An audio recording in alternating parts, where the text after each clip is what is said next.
Welcome back, friends. I am so excited to start a new book with you today. The author is Ray Bradbury, probably most famously known for Fahrenheit 451, a very science fiction novel. He wrote it, I think it was in 1953.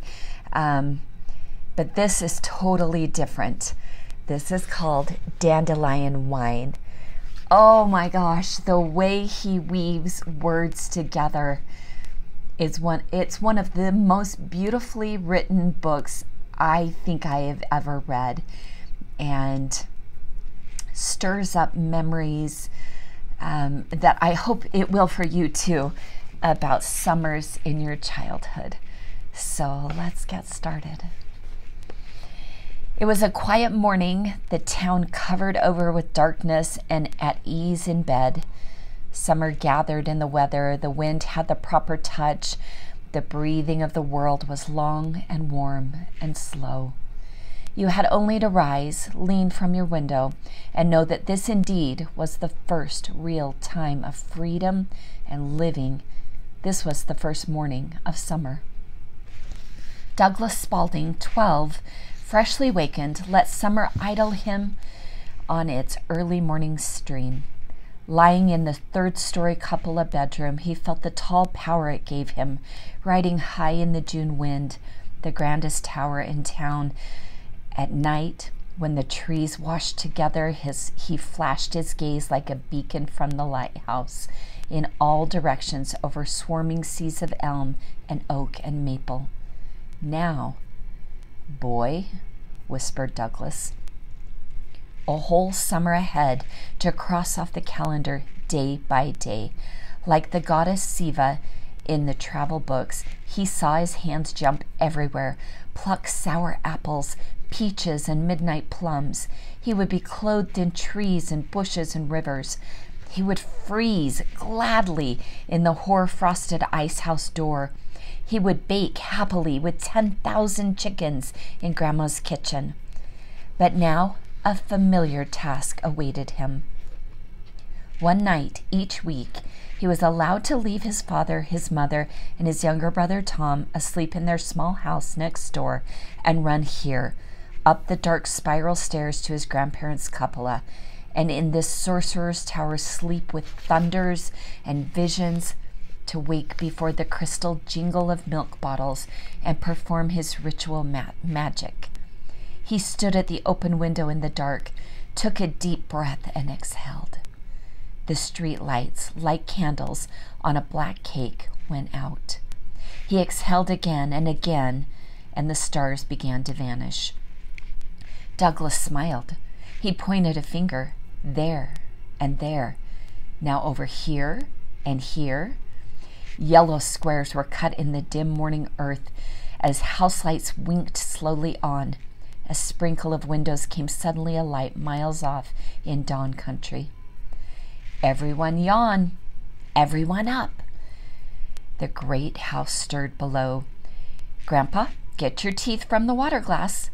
He waited a decent interval. Grandma and great-grandma, fry hot cakes. The warm scent of fried batter rose in the drafty halls to stir the boarders, the aunts, the uncles, the visiting cousins in their rooms. Street, where all the old people live, wake up! Miss Helen Loomis, Colonel Freely, Miss Bentley, cough, get up, take your pills, move around. Mr. Jonas, hitch up your horse, get your junk wagon out and around. The bleak mansions across the town ravine opened baleful dragon eyes. Soon in the morning avenues below, two old women would glide their electric green machine, waving at all the dogs. Mr. Trident, run to the car barn. Soon, scattering hot blue sparks above it, the town trolley would sail the rivering brick streets. Ready, John Huff? Charlie Woodman? Whispered Douglas to the street of children. Ready. To baseballs sponged deep in wet lawns, to rope swings hung empty in trees. Mom, Dad, Tom, wake up. Clock alarms tinkled faintly. The courthouse clock boomed. Birds leaped from trees like a net thrown by his hand, singing.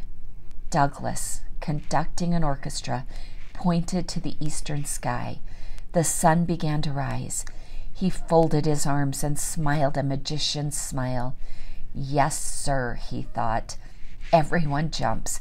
Everyone runs when I yell. It'll be a fine season. He gave the town a last snap of his fingers. Doors slammed open. People stepped out. Summer 1928 began. Crossing the lawn that morning, Douglas Spaulding broke a spider web with his face. A single invisible line on the air touched his brow and snapped without a sound. So with the subtlest of incidents, he knew that this day was going to be different. It would be different also because, as his father explained, driving Douglas and his 10-year-old brother Tom out of town toward the country, there were some days compounded completely of odor. Nothing but the world, blowing in one nostril and out the other. And some days, he went on, were days of hearing every trump and trill of the universe. Some days were good for tasting and some for touching. And some days were good for all the senses at once. This day now, he nodded, smelled as if a great and nameless orchard had grown up overnight beyond the hills to fill the entire visible land with its warm freshness. The air felt like rain, but there were no clouds. Momentarily, a stranger might laugh off in the woods, but there was silence. Douglas watched the traveling land. He smelled no orchards and sensed no rain, for without apple trees or clouds, he knew neither could exist. And as for that stranger laughing deep in the woods, yet the fact remained. Douglas shivered. This, without reason, was a special day. The car stopped at the very center of the quiet forest. All right, boys, behave. They had been jostling elbows. Yes, sir. They climbed out, carrying the blue tin pails away from the lonely dirt road into the smell of fallen rain. Look for bees, said Father. Bees hang around grapes like boys around kitchens. Doug? Douglas looked up suddenly. You're off 1,000,000 miles, said Father. Look alive. Walk with us. Yes, sir. And they walked through the forest, Father very tall, Douglas moving in his shadow, and Tom very small, trotting in his brother's shade. They came to a little rise and looked ahead. Here, here. Did they see? Father pointed. Here was where the big summer quiet winds lived and passed in the green depths like ghost whales unseen. Douglas looked quickly, saw nothing, and felt put upon by his father, who, like Grandpa, lived on riddles. But still, Douglas paused and listened. Yes, something's going to happen, he thought. I know it. Here's maidenhair fern. Dad walked the tin pail, belling in his fist. Feel this? He scuffed the earth. 1,000,000 years of good, rich leaf mold laid down. Think of the autumns that got by to make this. Boy, I walk like an Indian, said Tom. Not a sound. Douglas felt, but did not feel, the deep loam. Listening, watchful. We're surrounded, he thought. It'll happen. What? He stopped. Come out, wherever you are. Whatever you are, and he cried silently. Tom and Dad strolled on the hushed earth ahead. Finest lace there is, said Dad quietly. And he was gesturing up through the trees above to show them how it was woven across the sky, or how the sky was woven into the trees. He wasn't sure which, but there it was. He smiled, and the weaving went on, green and blue, if you watched and saw the forest shift its humming loom. Dad stood comfortably saying this and that, the words easy in his mouth. He made it easier by laughing at his own declarations just so often. He liked to listen to the silence, he said, if silence could be listened to, for, he went on, in that silence you could hear wildflower pollen sifting down the bee-fried air. By God, the bee-fried air! Listen! The waterfall of birdsong beyond those trees.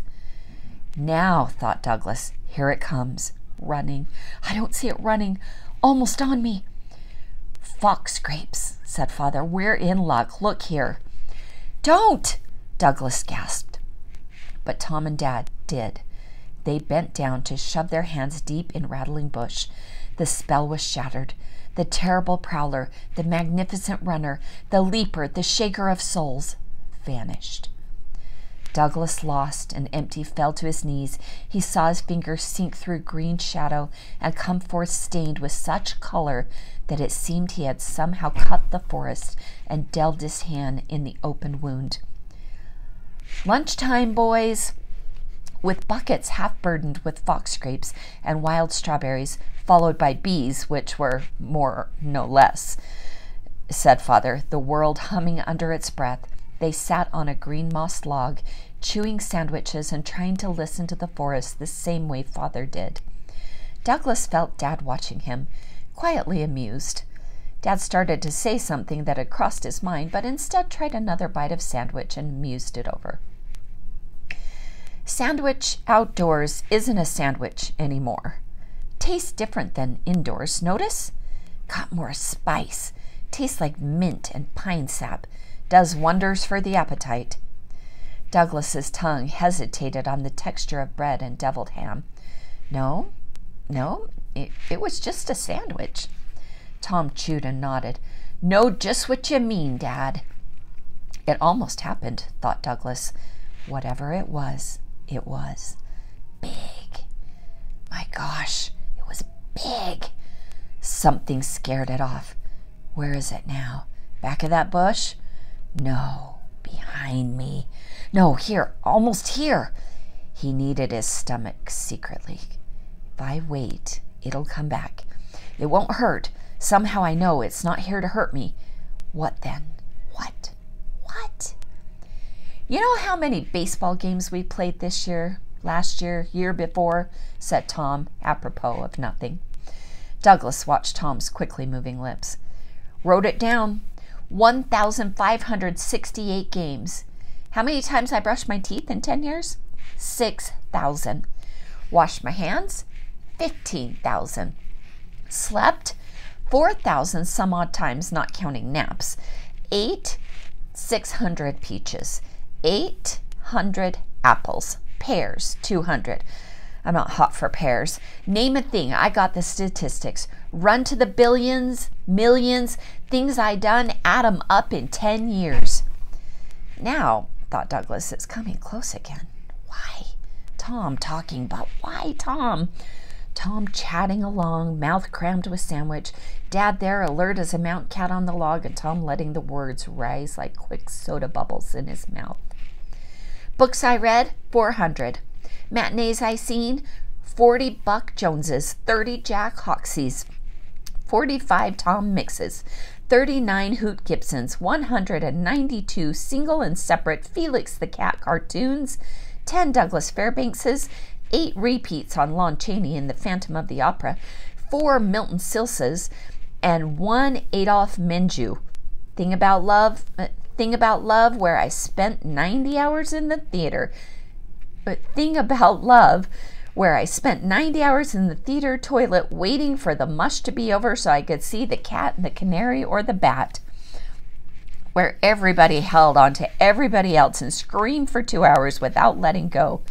During that time, I figured 400 lollipops, 300 Tootsie Rolls, 700 ice cream cones. Tom rolled quietly along with his way for another 5 minutes, and then Dad said, How many berries you picked so far, Tom? 256 on the nose, said Tom instantly. Dad laughed, and lunch was over, and they moved again into the shadows to find fox scrapes and the tiny wild strawberries. Bent down, all 3 of them, hands coming and going, the pails getting heavy, and Douglas holding his breath, thinking, yes, it's near again. Breathing on my neck, almost. Don't look, work. Just pick, fill up the pail. If you look, you'll scare it off. Don't lose it this time. But how? How do you bring it around here where you can see it. Stare it right in the eye. How? How? Got a snowflake in a matchbox, said Tom, smiling at the wine glove on his hand. Shut up, Douglas wanted to yell, but no. The yell would scare the echoes and run the thing away. And wait, the more Tom talked, the closer the great thing came. It wasn't scared of Tom. Tom drew it with his breath. Tom was part of it. Last February, said Tom, and chuckled, held a matchbox up in a snowstorm, let one old snowflake fall in, shut it up, ran inside the house, stashed it in the icebox. Close, very close. Douglas stared at Tom's flickering lips. He wanted to jump around, for he felt a vast tidal wave lift up behind the forest. In an instant, it would smash down, crush them forever. Yes, sir, mused Tom, picking grapes. I'm the only guy in all Illinois who's got a snowflake in summer. Precious as diamonds, by gosh. Tomorrow I'll open it. Doug, you can look too. Any other day, Douglas might have snorted, struck out, denied it all. But now, with the great thing rushing near, falling down in the clear air above him, he could only nod, eyes shut. Tom, puzzled, stopped picking berries and turned to stare over at his brother. Douglas, hunched over, was an ideal target. Tom leaped, yelling, landed. They fell, thrashed, and rolled. No! Douglas squeezed his mind shut. No! But suddenly, yes, it's all right. Yes, the tangle, the contact of bodies, the falling tumble had not scared off the tidal sea that crashed now, flooding and washing them along the shore of grass, deep through the forest. Knuckles struck his mouth. He tasted the rusty warm blood, grabbed Tom hard, held him tight, and so in silence they lay, hearts churning, nostrils hissing, and at last, slowly, afraid he would find nothing, Douglas opened one eye. And everything, absolutely everything, was there. The world, like a great iris of an even more gigantic eye, which has also just opened and stretched out to encompass everything, stared back at him. And he knew what it was that had leaped upon him to stay and would not run away now. I'm alive, he thought. His fingers trembled, bright with blood, like the bits of a strange flag now found and before unseen, and him wondering what country and what allegiance he owed to it. Holding Tom, but not knowing him there, he touched his free hand to that blood as if it could be peeled away, held up, turned over. Then he let go of Tom and lay on his back with his hand up in the sky, and he was ahead from which his eyes peered like sentinels through the portcullis of a strange castle, out along a bridge. His arm to those fingers where the bright pennant of blood quivered in the light. You all right, Doug? Asked Tom. His voice was at the bottom of a green moss well somewhere underwater, secret, removed. The grass whispered under his body. He put his arm down, feeling the sheath of fuzz on it, and, far away below, his toes creaking in his shoes. The wind sighed over his shelled ears. The world slipped bright over the glossy round of his eyeballs, like images sparked in a crystal sphere. Flowers were suns and fiery spots of sky strewn through the woodlands. Birds flickered like skipped stones across the vast inverted pond of heaven. His breath raked over his teeth, going in ice, coming out fire. Insects shocked the air with electric clearness.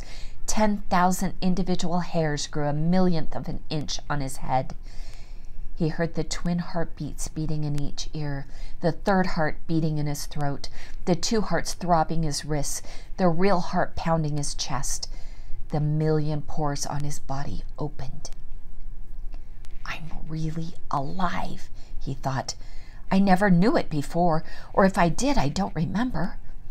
He yelled it loud but silent a dozen times. Think of it. Think of it. 12 years old, and only now discovering this rare timepiece, this clock, gold, bright, and guaranteed to run 70, left under a tree and found while wrestling. Doug, you okay? Douglas yelled, grabbed Tom, and rolled. Doug, you're crazy. Crazy! They spilled downhill, the sun in their mouths, in their eyes like shattered lemon glass, gasping like trout thrown out on a bank, laughing till they cried. Doug, you're not mad? No, no, no, no, no. Douglas, eyes shut, saw spotted leopard's pad in the dark. Tom, then quieter, Tom, does everyone in the world know he's alive? Sure, heck yes. The leopards trotted soundlessly off through darker lands where eyeballs could not turn to follow. I hope they do, whispered Douglas. Oh, I sure hope they know. Douglas opened his eyes. Dad was standing high above them, there in the green-leaved sky, laughing, hands on hips. Their eyes met. Douglas quickened. Dad knows, he thought. It was all planned. He brought us here on purpose so this could happen to me. He's in on it. He knows it all. And now he knows that I know. A hand came down and seized him through the air, swayed on his feet with Tom and Dad, still bruised and rumpled, puzzled and awed. Douglas held his strange boned elbows tenderly and licked the fine-cut lip with satisfaction. Then he looked at Dad and Tom. I'll carry all the pails, he said. This once. Let me haul everything. They handed over the pails with quizzical smiles. He stood swaying slightly, the forest collected full-weighted and heavy with syrup, clenched hard in his hands, in his downslung hands. I want to feel all there is to feel, he thought. Let me feel tired now. Let me feel tired. I mustn't forget I'm alive. I know I'm alive. I mustn't forget it tonight or tomorrow or the day after that. The bees followed, and the smell of fox grapes and yellow summer followed as he walked heavy-laden and half-drunk, his fingers wonderlessly calloused, arms numb, feet stumbling so his father caught his shoulder. No, mumbled Douglas. I'm all right. I'm fine. It took half an hour for the scents of the grass, the roots, the stone, the bark of the mossy log to fade from where they had patterned his arms and legs and back.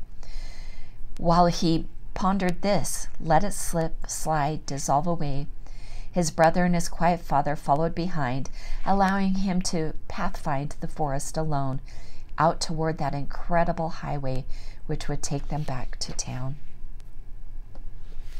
I'm going to stop there, but isn't that so beautiful? Think about summer days when you were 12 years old, or, around about that age. The magical wonder of it all. That's what this book is going to open up and help you remember and hopefully rejuvenate you with.